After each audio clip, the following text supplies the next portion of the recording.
তুলে ধরবি বক্সে। দাঁড়া দাঁড়া দাঁড়া। হ্যাঁ ভাই বলো।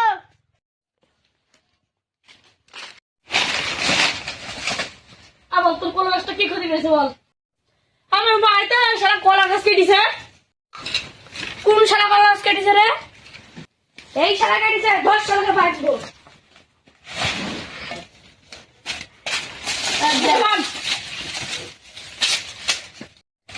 ভাই আমি কেমন চলতে ভাই ভাই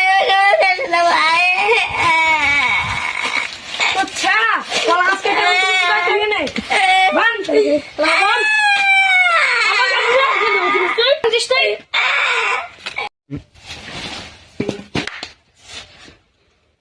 আবার তুই টাকাছিস লাগবে আমার ভুয়া 3 সীমনা যদি আইসটা খুবই কাটবো। এবার যদি আর দেখতে পাই তো ঠ্যাং হয়ে হাতে ধরতে পারবো, কেটে দে ছোট ছেলে কেটে দে।